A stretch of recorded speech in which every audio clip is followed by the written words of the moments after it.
Hello, hello, hello, and welcome back to the More Money Podcast. I'm your host, Jessica Morehouse. This is episode 276 of the show. Today we're talking babies.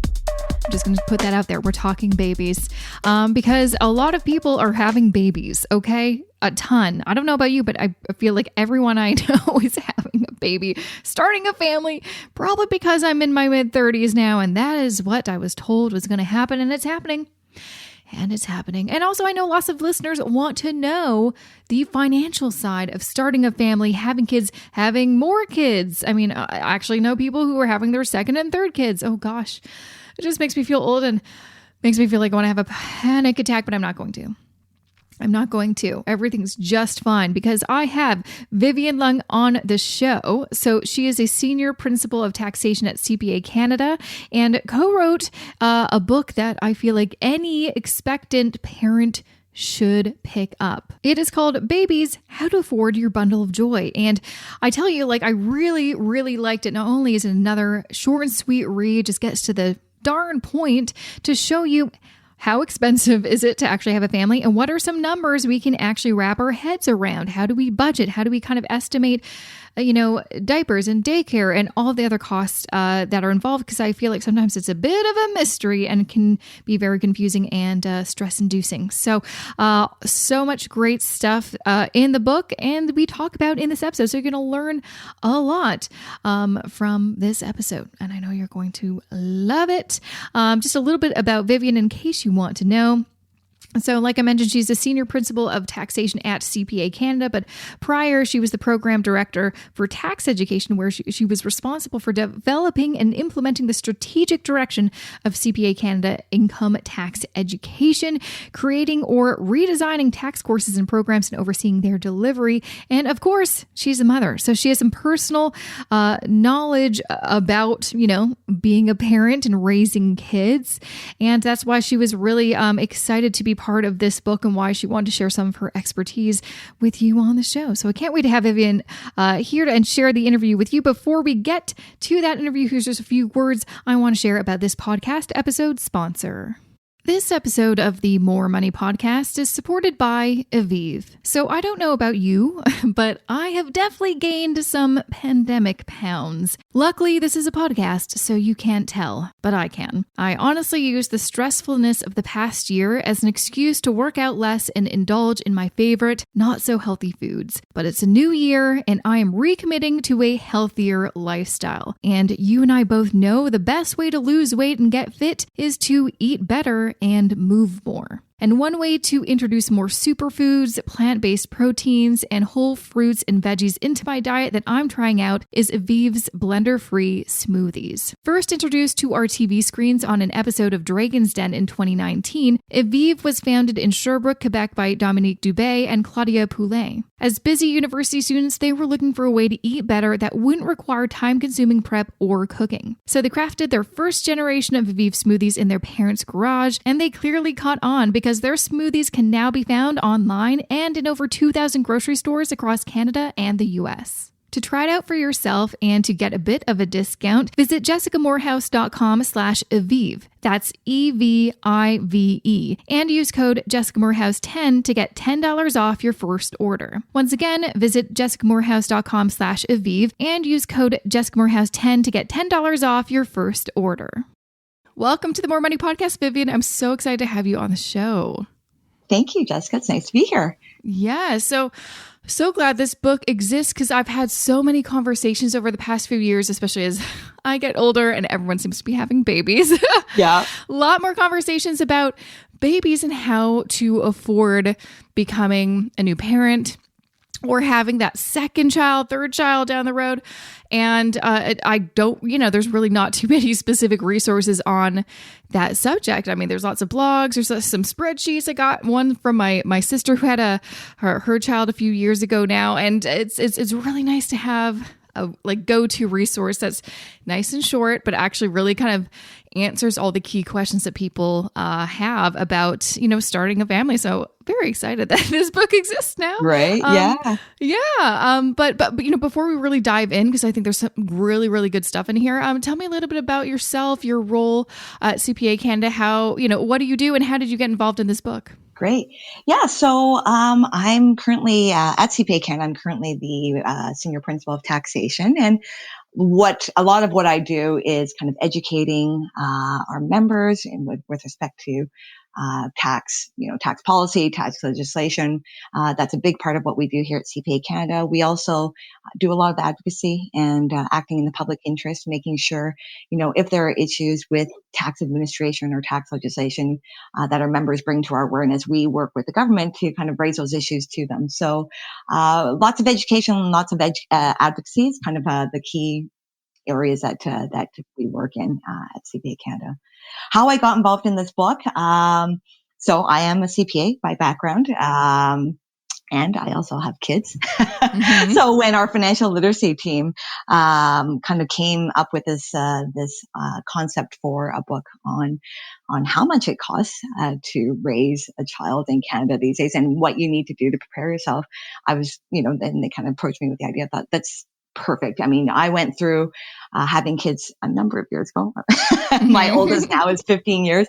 And when I first, when we started talking about this book, I'm like, I totally wish we had something like that, or I had something like this available, because kind of like you mentioned, there's a lot of information out there. You can find anything on Google these days, and even more so now.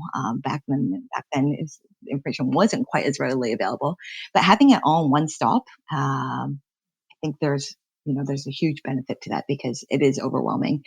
There's so many things to think about when you're about to have a baby, or you're thinking about having a baby, and finances are usually the last thing that people want to think about.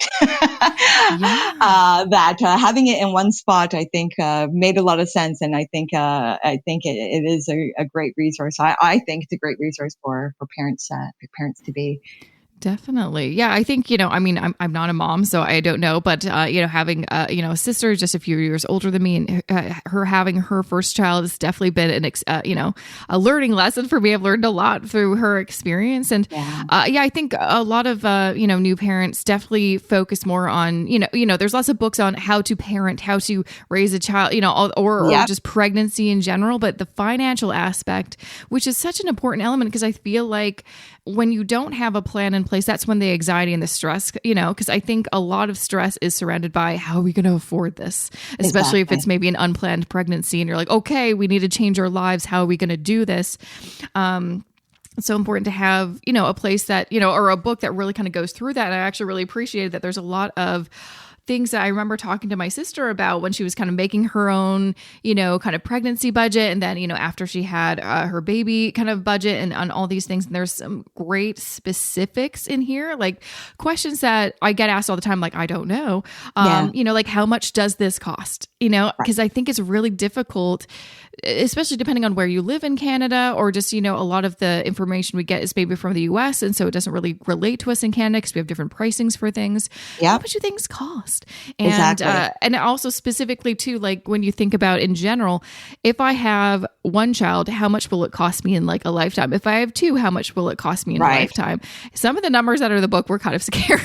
You know what? It's so true. I'm like, oh my gosh, what? That's like a house. Well, what do they say? I mean, doing this is probably the best form of birth control. I mean, a little bit. It is shocking, I think. And when you start really putting pen to paper and thinking about the financial aspects of it, it does. It makes you pause, and really it makes you realize it's so important to plan for as much as you can. And there's never too early around it. It's never too early. No, yeah. Do you find, just because, so you had your first child, 15 years ago, and just this book recently came out. Do you feel like the cost of, raising a child, having, or childcare, all of that, do you think it's, I feel like I know the answer, but has it increased significantly over the years? Yeah, I think that's probably kind of our society in general, where, there's everything. We're in such a materialistic state society, and there's always more. There's always so many levels of quality or name brands, and that, it can really get out of hand. And, I think, kudos to the marketers, but they do make you, and when it comes to your child, you obviously want to get the best that you can afford.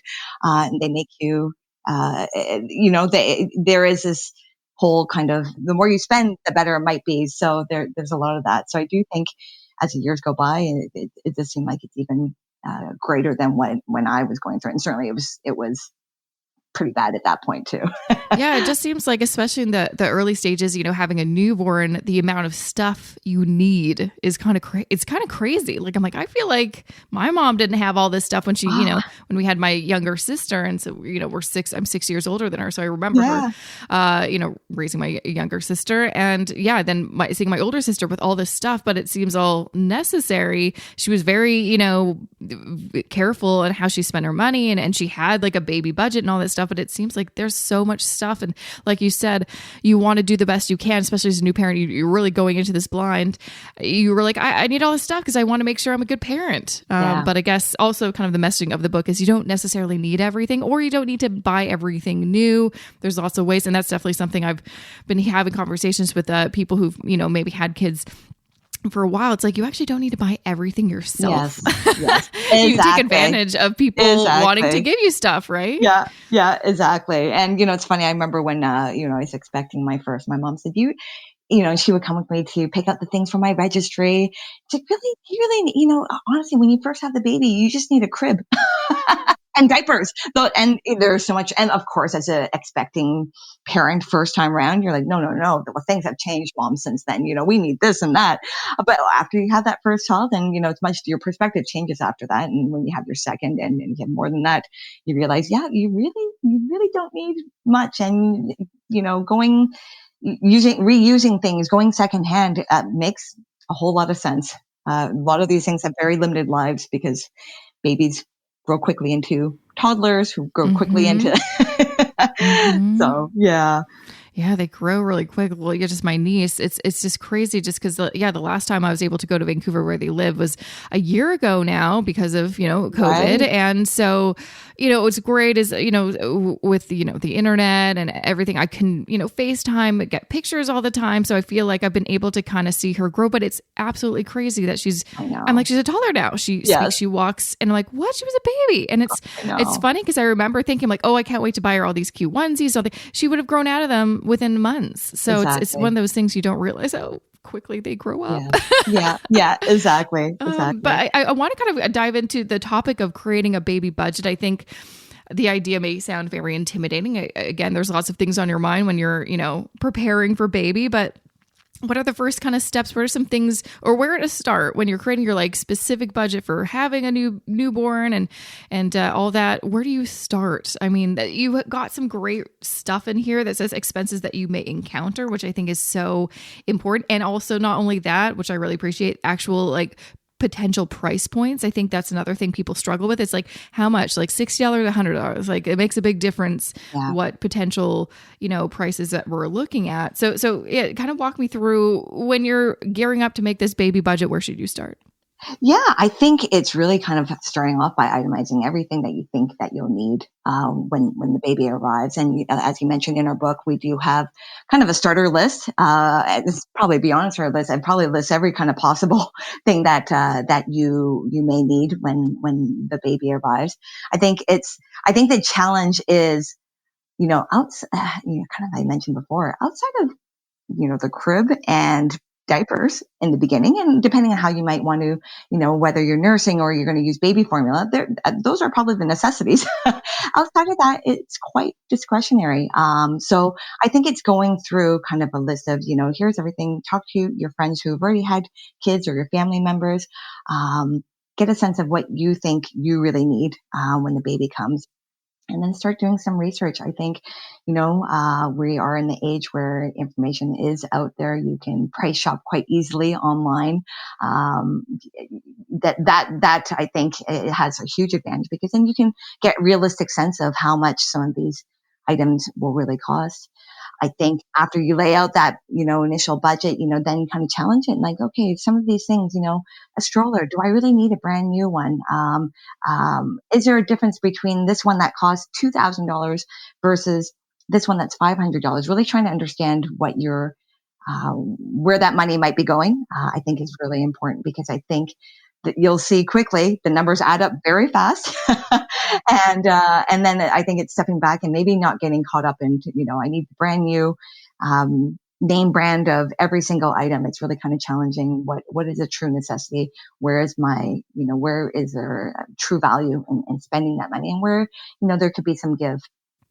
Yeah, absolutely. And I guess the other kind of element when crafting your budget is also really understanding what is our income going to be like. And I think that's another kind of aspect that people may not focus on as much as they should. And you really do discuss it well in the book about maternity leave and parental leave, how that works in Canada, and the different kind of ways that you can kind of, tweak it. For instance, like my sister and her husband, she took some time off, and then she went back to work, and he took some parental leave, and, they kind of created this system that worked for them. So she realized, I don't know if I want to be off the whole year. So let's kind of do back and forth, and that worked for them. And I think a lot of people don't realize there's lots of kind of flexibility there, but you really bring it up well in the book, in that it's important to understand, if you are not self-employed, if you work for an employer, if you're going to get a top up, and how that all works. I think a lot of people, you kind of share a story about how a person was about to go on mat leave and just asked, so how does this all work? And then she was surprised to find, you're not going to get as much of a top up as exactly. If you even get one at all. I think there might be a misconception that, in Canada, you get a year or a year and a half now, potentially off. And people may think that means you're going to be fully paid, but that's far from the truth. I think the parental leave, what the government provides is very generous, but it's definitely not, depending on where you're at, it's 55% of what your income is. On top of that, your employer, some may assume that your employer is going to cover the balance of it. But in many situations, the employer does not need to provide any top up. They need to provide you with time off, but they don't need to necessarily pay you anything during that time when you're away. So I think that's a huge thing that you need to factor into the whole budgeting process, and also how you determine how long you take, who should take it, between you and your partner. There's lots to think about. Yeah, because your bills are going to stay the same, but your income will decrease if there's no top up. And so it's really figuring out how we're going to make this work. So maybe a good idea. I mean, obviously it's important to understand, what your employer will or will not, provide when you're on leave in advance. But also, I guess, preparing financially is maybe saving up some money, so you have that kind of extra cushion in case you need it. Yes, definitely. And your bills probably will actually go up, maybe probably not stay the same after that's right. the baby comes. Yeah. Yeah. Yeah. And I guess the other element too is, let's say you're like, okay, well, we can't, maybe take as long off as we'd like, but then where are we going to put the baby? We need to put it somewhere. So we need to put it either in daycare, or, I mean, if you're lucky enough to have parents or grandparents who can take care of your child, that's awesome. But I know that's not possible for lots of people who may not live near family. And so, I mean, I know when I talk to people about, starting a family, that is like the biggest, I think, financial concern is, how on earth are we going to afford daycare? It is so expensive. Absolutely crazy. So what do people do? Exactly. And I think, it's a little bit dated, but, when we were kind of writing the book, $1,200 is kind of $1,200 a month is kind of the national average for daycare, which is crazy. It's a universe. It's like a mortgage payment, Exactly. That's exactly. crazy. And so, a lot of people think about, got to save for post-secondary, but actually before you even get to that, right. let's figure out how how daycare, how much that will cost and how that will work. And, when you factor in, again, you talk about budgeting, you factor in, if you do go back to work, what your income will be, but then you compare that against what the daycare costs. For some people, you might think, it's just not worth it. The added stress, the less quality time you'll be able to spend with your child, all those things, it might not at the end of the day be worth it when you factor all those costs in. I know. And that's a hard decision as a woman to also, reconcile with, like, if I go back to work, it'll actually be losing money, or it'll be about the same. So maybe I should just stay home. But then there's also, of course, like, talking to so many women, and we just recently experienced International Women's Day. It's like, this takes a lot of women out of the workforce, which I know. Also, you kind of discuss a little bit in the book, or I think you do, or maybe I was thinking about it, but like how we do the talk effect, a little bit about it. The effect on your career as a woman, and I know there's a specific term for it. I don't know, I can't remember it, but I feel like I read it last night. And I'm like, the family gap.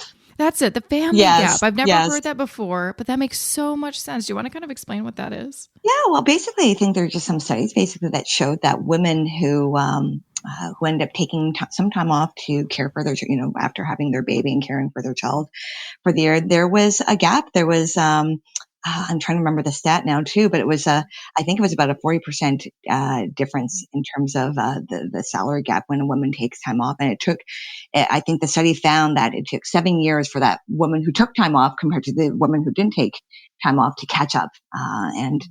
And that's huge. So it's Yeah, a big decision. Yeah, it's a huge like penalty and kind of like a negative consequence of starting a family, which is a beautiful thing, which is not fair because men do not have the same consequence. right. And yeah, it's a huge, I think, maybe deterrent or something that a lot of women I know think about, if I want to start a family, which is a very natural thing to want to do. Right. This, is going to have a really big impact on my career, a career that I've worked so hard for, that I went to, university for to do this. Yep. It's kind of, it's unfair. Yeah, it is unfair. What was interesting though to see, like in that study, just looked at women, and I think now, thankfully, we're seeing more and more men take some parental leave. I wonder what that study, if they were to look at, any parent who took time off, whether that gap would be as big for a male who took that time off versus the female, where we saw it was 40%. So I think that would be interesting. But yeah, it's definitely, it's having a child is a big loaded question. There's so many things that you need to consider. I know. It's really, it's a hard thing to kind of reconcile with, but it is, hopefully this won't be something that we have to talk about in the next couple decades, but I know it's going to take a while for, gender equity and for this to get rid of this idea that, and I know this is just like an unconscious kind of bias thing that you just assume a woman who has kids, oh, maybe we shouldn't give her that project, or maybe she won't want to work late on this extra thing because she has a family. It's like, maybe don't assume, maybe ask her. You have no idea what her situation is. And it's the assumption that women with kids at home are less ambitious or what have you. It's we need to get rid of that. I know we do need to move forward. Exactly. So I know there's also a section on RESPs. That's one of the things that man, it's like I'm so excited that my sister started an RESP. On my niece's birthday, I sent a little check to be like, put this in our RESP, because we weren't fortunate enough to have RESPs. Our parents got married young and were broke, so that wasn't something we got. So that's something that we definitely wanted to add when we all had kids, and it's such a great, beautiful thing. But there's also a lot of things to know about setting it up, how it all works. I think, I've been having a lot of conversations lately with parents who don't actually know the different types of RESPs. I think lots of people don't realize there's different types. There's, the group RESP through like a trust company. Then there's the kind of individual or the family plans. Those are called the self-directed RESPs. They're very different. Yeah. And it's unfortunate because a lot of people go into maybe one and don't really realize what they got themselves into. Right. And that would be other options. Yeah. Yeah. What are some key things people should know about setting up an RESP? I think first off, if RESPs, I think it is such an amazing vehicle that the government has provided to Canadians, and really is an incentive for parents to start saving for post-secondary education. Again, I think this is a little bit dated in terms of the survey, but I think they projected the cost of post-secondary education, about if you have a kid now, in 2035, when this child goes to university or college, it's projected to be $80,000 for just tuition. And so that's a huge number. Wow. And that's, if your child decides to go to, somewhere out of town and needs to stay in residence, I think that number went up to 150,000. So it is probably the biggest thing you'll ever have to save for as a parent. So the government providing incentive to Canadians to do so, I think is a great thing. How the RSP works is basically, it's after-tax dollars that you would invest into it, and any growth within the RESP would be taxed when you withdraw that money. So again, it's a little bit similar to TFSAs, if your listeners are familiar with that. But the funds do need to be used on kind of education, post-secondary education. Now, you mentioned there are different types. So first off, there's, I think you already mentioned the three main types of individual RESP, the family RESP, and the group RESP. The individual and family are somewhat similar. Individual is pretty straightforward, and anyone can open it and contribute to it. So, you as a parent can open it, a grandparent, some very generous stranger, they can open it. And again, so that's fairly straightforward. Family RESP, you can have more than one beneficiary. Sorry, the beneficiary would be the child, or children. So the individual, you would have one beneficiary, but in a family one, you could have more than one beneficiary. And, that those beneficiaries do need to be related to the contributor. But you can open up a family RSP for, all your children. And yeah, so that's the family plan.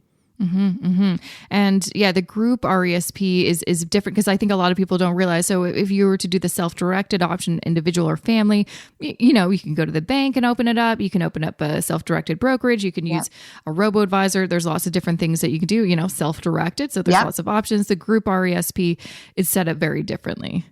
Right. That's right. And the group RESP is I guess it's kind of like maybe a mutual fund. Would that be the best comparison? It's like a pooled fund is what it's kind exactly. of. Yeah. Exactly. So there's a lot less flexibility with a group RESP. Yeah. So I'd recommend if anyone's listening and thinking about setting up an RESP, make sure to do your research on the different types so you really understand what you're getting yourself into. Because I just had so many conversations of people who've signed up for group RESPs and they didn't fully understand what they got themselves into, and they're very hard to get out of. So definitely take your time before jumping in and then starting to invest your money for that. So we've talked about, starting a family, having your first baby, but obviously, also as I get older, I bet I have so many friends are like, they're on to number 2 or number 3, which is makes me feel old. Like you're on to number 3 already. What? How is that happening? It's crazy. Yeah. How does that affect things? Obviously, like lots of people, tell me it's like, it's not as bad because sometimes you'll already have some of the stuff from the first baby. So it's not like starting from scratch, but obviously it's more expensive because there's not just one child, there's 2. Right. How does that kind of change your plans, or how should that change maybe your budget? Yeah, I think again, most people don't plan on having kids. Most people don't, figure out the finances before deciding. But that's not the decision break. You know what I mean? Once you are, you realize you're expecting that second or third child, I think again, it's going through a very similar process. I think, outlining what other incremental costs now that you're going to be having number 2 or number 3, will there be? Certainly, as you mentioned, a lot of the kind of initial things that you get. Hopefully you don't have to make those investments again, whether it's baby furniture or other baby equipment. But there's certain things where it's, the true increment, if it's childcare. Double, right? That will double. Some daycare facilities might provide a discount for the second and third child, but it's not those discounts, speaking from personal experience, aren't really they're helpful, but obviously it's still pretty close to double. You're doubling the cost or tripling the cost, whatever child you're on. Similarly, post-secondary education, that will be at least double. So those big numbers, I think, kind of, thinking about what that will mean, how much you can put aside when we're talking about post-secondary education. Okay, most people have a hard time if it's just one child splitting between retirement savings and the savings for your child's education. Now splitting that 3 ways or 4 ways, it's really having a good sense of that, good handle on how that will impact your kind of your annual budget. Yeah. And I guess, other things to kind of consider that you talk about in the book besides, daycare and education expenses is you may need a new vehicle. Maybe your vehicle is just not big enough for the 4 of you, or you may need more space. I know lots of people, when you just have one, that's easy to do in maybe a 2-bedroom condo. Maybe that's very difficult, especially as the kids grow older, to have 2 kids sharing one room in a condo as they get older. 100%. I mean, to be fair, I grew up in a very small rancher house with my I have 2 sisters. And so I always shared a room up until, I don't know, 11 or it felt like forever. So I was in the middle. So I always had to share with my older or then my younger.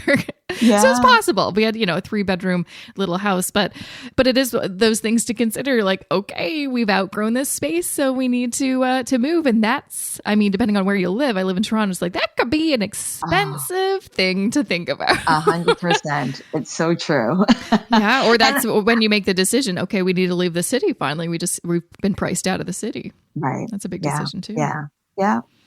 Gosh. Yeah. I don't have kids, but reading this book does kind of make me a little like anxious about, okay, so if I were to have kids, at least I know where to start, and I have, lots of great info here. And there's, I really, again, appreciate that you include not just like checklists of kind of, these are things you need, but also the price points. I think that's really helpful for people to wrap their head around, because when you're not a parent and you've never done this before, you have no idea how much things cost. It's actually kind of crazy how much some things cost. Yeah, exactly.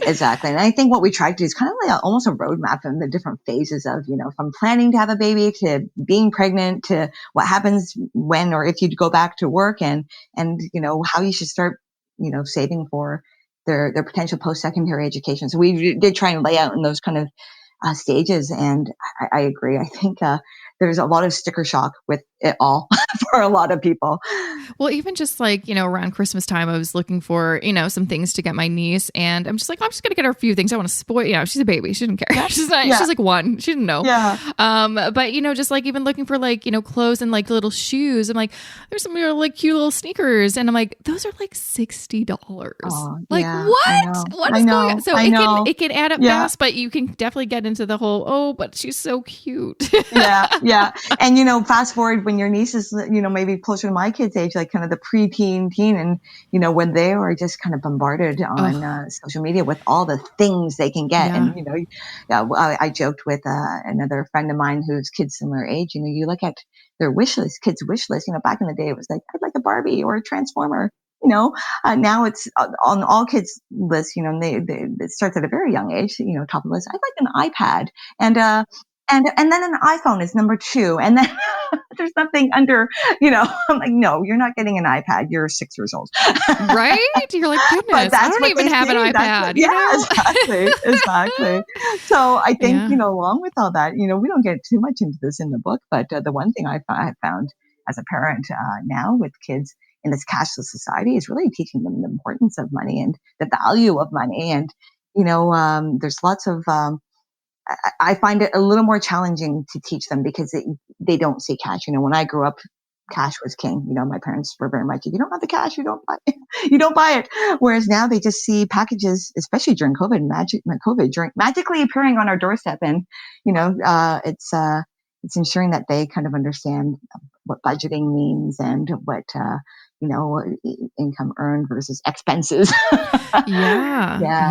I was thinking about that. I'm like, I think it is a lot harder because when I learned about cash, I remember first my mom, she had this bag of buttons, and that was to kind of represent coins and stuff. And then I'd see her physically use cash at like the grocery store and stuff. Yeah. And then also, sometimes I would get, some, little money or whatever to go to the corner store, get candy, so I had that as a reference point. Now, all you see is like a tapping of the card, or not even that. You're online, and there's kind of no concept. I'm curious, what do you do to kind of help educate your kids so they have a better understanding of finances, especially as they get older and like get into college and stuff like that? Yeah. Well, I think I have a really recent example where my son decided, his best friend got a hoverboard.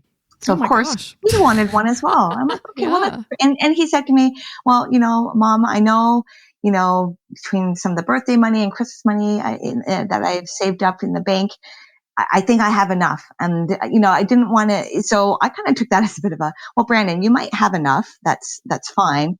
But, I don't want you buying the first thing that you see. I want you to do some research. And so I said to him, I'm not saying no, but I'd like you to do a little business case. I want you to do your research. I want you to pick out what you think, compare the different models that are out there. Tell me the price points. Tell me what it is, what each one, what the features are of each one, and why the one that you select is, kind of worth your while. And I think it was a really great exercise in that, he came back to me with an Excel spreadsheet. Actually, I was quite surprised. Oh, I love that. We tracked everything. Here's the cost, here's all the bells and whistles for each one. And here's my final decision. And I think just taking those kind of everyday moments to try to make them teachable moments. I think we do need to be a little more creative as parents to get them to kind of really understand what the how they should be spending their money and where value might come from. Yeah. I mean, that's, I guess, one of the good things about being in this digital age is actually easier now to teach them how to do price comparisons and to shop around for the best price and how to find some coupon codes and deals, because that is something that you're going to take on and continue to use and those skills when you're an adult. So that's actually great that you're like, well, let's not buy the first thing you see. Let's do some research and see what's the best, product, because you're going to be doing that for the rest of your life. Exactly. And I do think our kids growing up in this age are very instant gratification, right? And it is so easy. You click, they have those one-click purchases on Amazon. And, so I think making them pause and kind of reflect is really important. Just teaching them if you shop around, you can actually get more for your money. Maybe get a hoverboard and something else if you do your, research, which guaranteed your peers are not really doing. Exactly. I think the other great thing, maybe I'll just mention is, the other thing we did for our son was, he's a TD bank account. And for the longest time, we never really gave him access to it. And then finally we're like, well, let's put the app on his phone so he can actually see it. He can see it's like your balance. Wallet, right? Exactly. It's like a digital wallet. Exactly. And you'd see, back in the day, this might be before your time, but we used to have the little bank books where you get, Oh no, I had a bank book. Yeah. I had like a little RBC account with the little book. Yep. I remember that. Exactly. And you would like see the sense of interest added on, but it was motivating as a child to say, oh, I got 25 cents this month for saving my money. And I think that so similarly, for the longest time, we didn't have to give that to access to my son, not for any reason, that we just didn't think of it. And when we finally did, we could see that's, kind of motivating his behavior. It has kind of motivated behavior. It's not just this big black hole where his money goes into. It's important to see it. Even just adults, I'm like, it's actually so important for you to not just go into your bank accounts once a month and be like, oh, what do I owe on my credit cards, but to have maybe check them once, a week or something, or have a spreadsheet. Like I always recommend budget, net worth, all that kind of stuff. Yep. Seeing those numbers is actually motivating because you'll hopefully, especially with like the net worth aspect. And that's basically the same. I mean, when you're a kid, you just have one bank account. That's kind of the same thing. You're seeing those numbers go up every month. That's exciting. And I think that's kind of part of the reason I was so good. I've been pretty good with my money always. That's because, well, my parents showed, good examples. They did talk about, buying things on sale and affordability and stuff like that. So I was always very conscious of that. So that was helpful. But also I think, being able to kind of see that book or have a sense of how much do I have? Like I used to always have like a mental tally or sometimes just would refer to my book. But for me, I never got an allowance, but I definitely got like Christmas money and birthday money. And it was that was kind of like my little budget. I'm like, okay, this is how much I have. If I decide to make a purchase, then that means there's less that I have in the bank. And, sometimes it gives you that point of pride to know you're like, ooh, I've got like $1,000 in the bank that I've saved up over years. That makes you feel pretty good. So that's right. Yeah, no, that's awesome. So lots of exciting things that I can eventually teach my baby niece when she learns how to talk. Well, she's a lucky niece then. I mean, is she? She may be like, oh, duh. But hey, I'll help her out when she's ready to learn how to budget. Well, thank you so much for taking the time to come on the show and share this. I honestly I pretty much love all the books that CPA Canada comes out with because they're short, they're sweet, they're to the point, and they give you some really good information. And this is something easy that you can either get for yourself or get like kind of a great gift. I don't think it's like an offensive gift to be like, here's a book on how, you're bad with money. It's like, no, this is just like, some food for thought as you're just starting out. Because I guarantee you, if you're a new mother or you have friends that are, starting families, what a great, interesting gift because no one's probably thinking about, they probably have some questions about budgeting and all these kinds of things. People are probably just giving them baby clothes and stuff like that. So this is a different kind of way to say, hey, I'm here for you and this may be helpful for your future. Great. Yeah, we hope so. So yeah. So before I let you go, where can people find more information about this book, more resources that you may want to share? I think definitely come to our website, cpacanada.ca, and there's links on that website that will provide kind of where you can get this book and also kind of some other resources related to family as well as beyond that. So definitely encourage you to come to our website, cpacanada.ca. Awesome. Well, thanks again for joining me. It was a pleasure to have you on the show. Thanks so much, Jessica. And that was episode 276 with Vivian Leung from CPA Canada. Again, the book that we talk about that I highly recommend you grab if you are thinking of starting a family or thinking of adding to your family, or if you know someone who is having a baby, get the book, Babies, How to Afford Your Bundle of Joy. Honestly, I read it and I felt less scared about having family. Will I have one? I don't know. I don't even know if I want a pet. You know what I mean? Like, whew, that sounds like a big commitment. So a kid, you just cannot return those once you have them. So still on the fence, still figuring that out. Not that you asked, and not that I need to share because it's my decision, but just putting that out there. So I will include some links and some important resources that we talked about in this episode, in this show notes for this episode. Go to jessicamorehouse.com/276 for that. You can find the book on Amazon. You can find it maybe at your local bookstore. You can find it pretty much anywhere books are sold. You can also find it on CPA Canada. But again, I'll just include a quick link in the show notes for this episode so you can find it easy peasy lemon squeezy. So before I kind of share a few more details, and also I am giving away this book, I'll share some details on how you can win a copy. Just stick with me for a few seconds. Just want to share a few words about our episode sponsor. This episode of the More Money Podcast is supported by Aviv. Are you looking for a way to eat better without sacrificing a bunch of time to meal prep and cleaning your blender? Like me, because I absolutely hate cleaning my blender? Then you may want to try out Aviv's smoothies. These smoothies are superfood-packed, certified organic, vegan, and all tested and approved by nutritionists. Not only that, they take just 30 seconds to make and are budget-conscious, priced between $5 to $6 US per portion. Not only that, there are 14 flavors currently available, each boasting ingredients targeted for brain support, glowing skin, detoxification, and boosting energy, among other coveted benefits. If you're like me and are looking for a way to eat better this year, I'm not joking when I tell you I've gained a good 10 pounds since last March, which I'm currently working to shed, then try out Aviv smoothies, which are currently available in Canada and the USA. And to get a bit of a discount, visit jessicamorehouse.com/Aviv, and that's EVIVE, and use code JessicaMorehouse10 to get $10 off your first order. Once again, visit jessicamorehouse.com/Aviv and use code JessicaMorehouse10 to get $10 off your first order. Okay, like I mentioned, I'm giving away this book. I'm giving away so many other books. Let's actually remind you and myself, going to type this in, jessicamorehouse.com/contest. What books am I giving away? Just to remind you, basically any book that has been featured on the show, I'm giving away. So I'm giving away Talk Money to Me, COVID Edition by Kelly Keene, The Money Plot by Frederick Kaufman, Broke Millennial Talks Money by Aaron Lowry, Back to Business. Oh my gosh, it's too little to read. I have to back it up. Back to Business by Nancy Jensen and Sarah Duenwald. Oh gosh, I am wearing glasses and it was too tiny for me to read this little picture. And Retirement Income for Life by Frederick Vitisi. And now, of course, Babies, How to Afford Your Bundle of Joy. That is another book I'm giving away. Go to jessicamorehouse.com/contest to enter to win all of them. You're only going to win one, just telling you right now. But you can enter to win any or all of them, or your favorite ones, whatever you want. And hopefully you'll be a lucky winner, because I love giving away books. It makes me so happy because I know I'm giving you more than just, a typical prize from a contest. I'm giving you the best prize in the world, knowledge. Oh, that's so cheesy. Yeah.